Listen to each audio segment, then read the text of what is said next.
The grand ballroom of the Beverly Wilshire Hotel gleamed under the radiant glow of crystal chandeliers, their golden light dancing across a sea of powerful and influential guests. The Freedom and Honor Gala, one of the most prestigious events of the year, had drawn an elite crowd: politicians, Hollywood celebrities, and business moguls, all gathered to support wounded veterans. Servers glided smoothly between tables, refilling champagne flutes as whispered conversations filled the air. At the heart of the room stood a grand, elevated stage, framed by deep blue velvet curtains. Behind it, a massive American flag hung proudly, its stars catching the light each time the fabric shifted ever so slightly.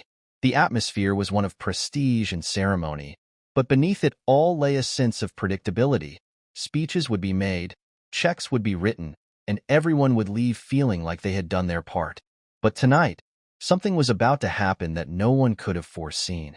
At the front table, President Donald Trump sat with an air of attentiveness.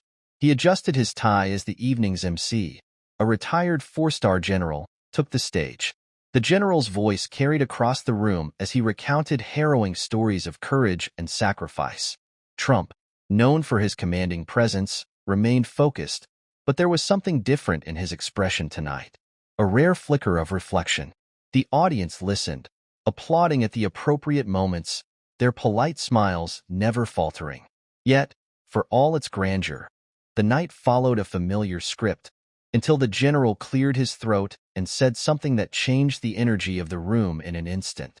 "Tonight, we have a very special guest," he announced, his voice thick with emotion.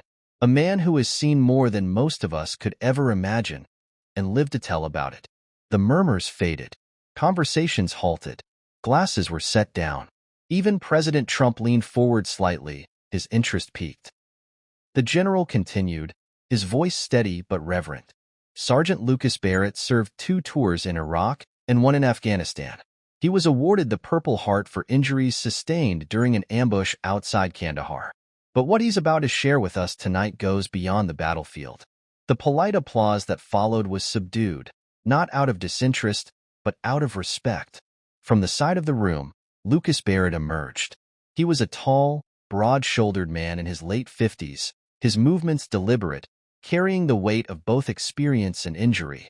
His navy blue suit, though well-tailored, couldn't quite mask the stiffness in his gait, a reminder of the wounds that had nearly ended his life. Stepping up to the microphone, Lucas scanned the crowd. Powerful men and women, many of whom had made decisions that sent soldiers like him into war, sat before him.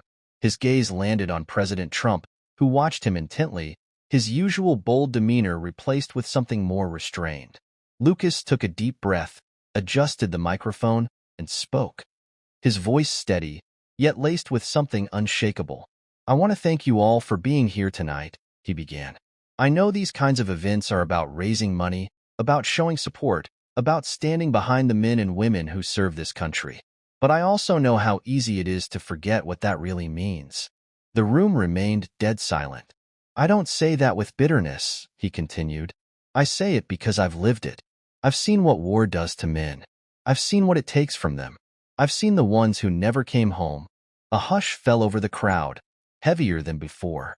Lucas's fingers brushed against the microphone stand as he exhaled. "For a long time, I didn't know how to carry that," he admitted.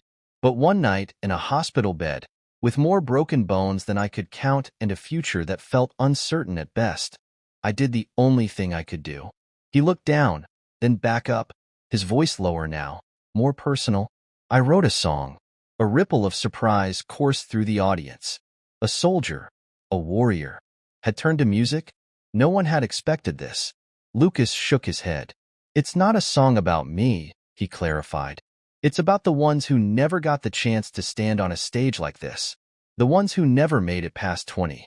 The ones who fought beside me but never got to come home." Reaching into his pocket, he pulled out a small, creased piece of paper. It was worn, the edges frayed, the kind of paper that had been folded and unfolded hundreds of times. "I wrote this for them, and tonight, I want to share it with you." A single nod to the pianist in the corner. The first notes of a soft, mournful piano melody filled the air. Lucas closed his eyes for a brief moment, took a breath, and began to sing. Within seconds, the entire room was fighting back tears. The first rich, soulful notes of Lucas Barrett's voice echoed through the ballroom. Deep, powerful, unshaken. But it wasn't just the melody that sent chills through the room. It was the raw, unfiltered emotion behind it.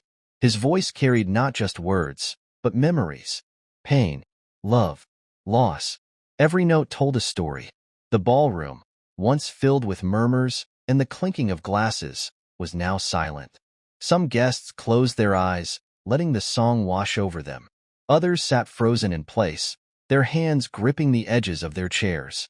But no one, not a single person, remained unmoved. At the front table, President Trump did not blink. His eyes were locked on Lucas, his expression unreadable. But something had shifted. Something deep. The song reached its climax, Lucas's voice soaring, filled with a grief that could not be contained yet somehow carried a strange sense of peace.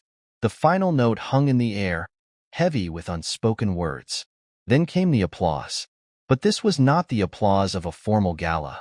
This was raw. This was real. Some stood immediately, clapping through tears. Others rose more slowly, absorbing what they had just experienced. A few simply sat there, hands pressed together in front of them, as if in silent prayer. One man had not moved. President Donald Trump remained seated. His hands were still clasped together, his expression unreadable. Then, in a moment that would stun the entire audience, he stood. And what he did next left everyone speechless. The applause thundered through the ballroom, shaking the very walls of the grand venue. But amidst the ovation, one figure remained still. President Donald Trump had not moved. His hands were still clasped together, his gaze locked onto Lucas Barrett. It wasn't the usual political reaction. No rehearsed applause, no quick nods to the cameras. Instead, there was something deeper in his expression, something rare. Then, with deliberate slowness, Trump stood. Not with the quick, routine movements of a politician acknowledging a moment, but with the steady, measured steps of a man who understood the weight of what had just happened.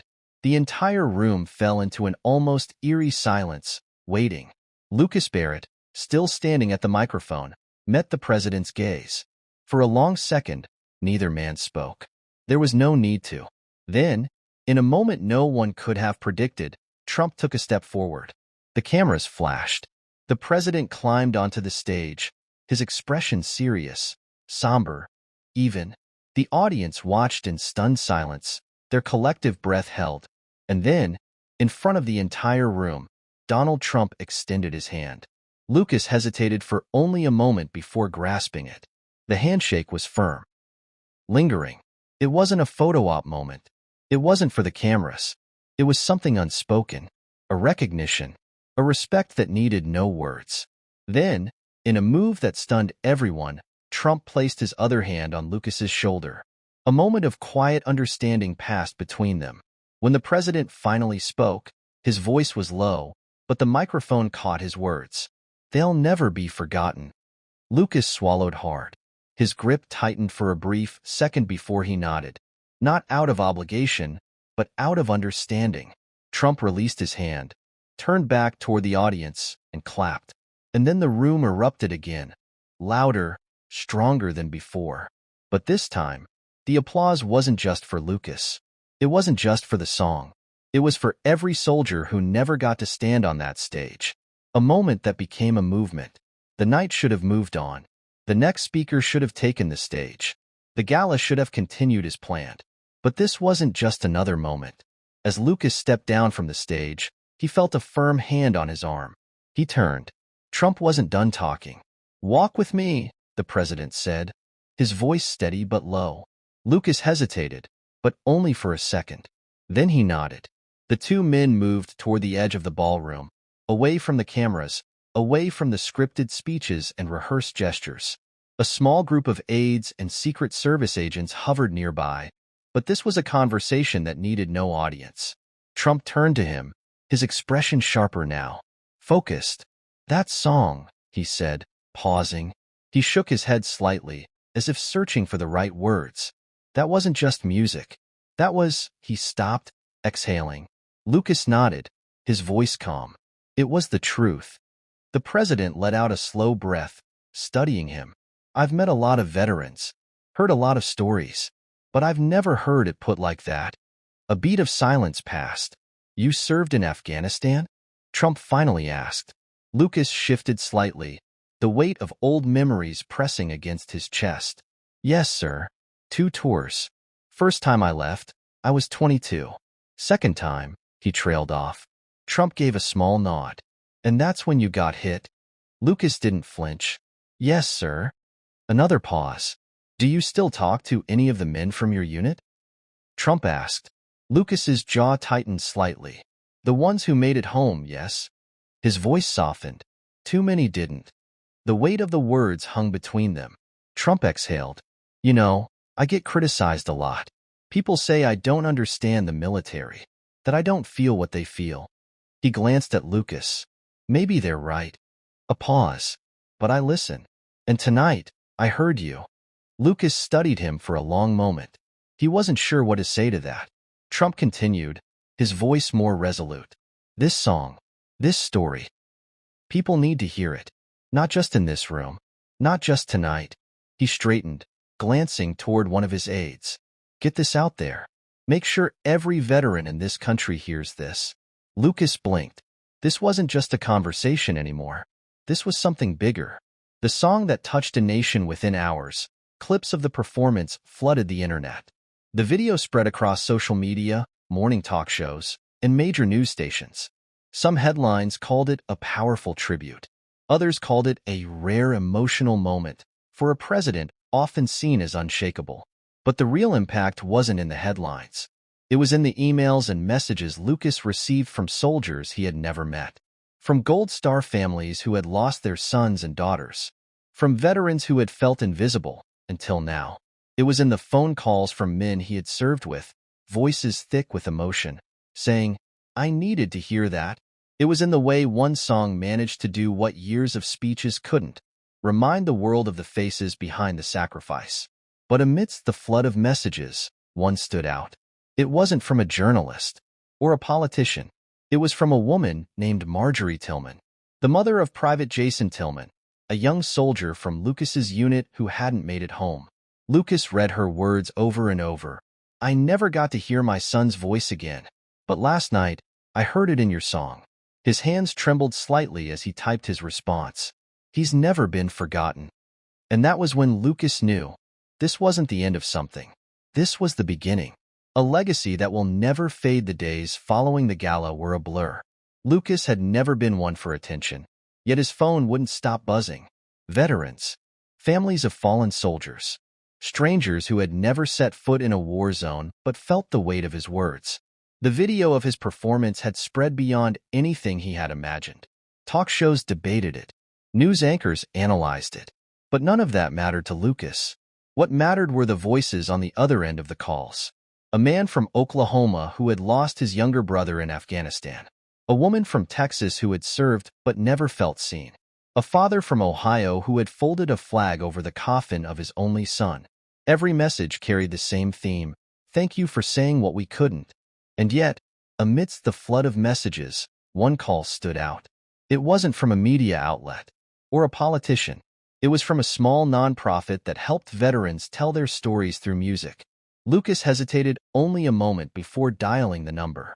And just like that, one song turned into a movement.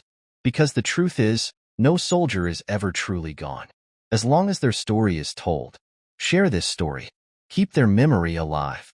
There are moments in life that cut through the noise, the politics, the divisions, and remind us of the people behind the headlines. Lucas Barrett's story wasn't just about a song. It was about honor, sacrifice, the true cost of freedom. And maybe, just maybe, it was about reminding the world that some voices, no matter how quiet, deserve to be heard. If this story moved you, share it. Because sometimes, the greatest tribute we can give is simply remembering.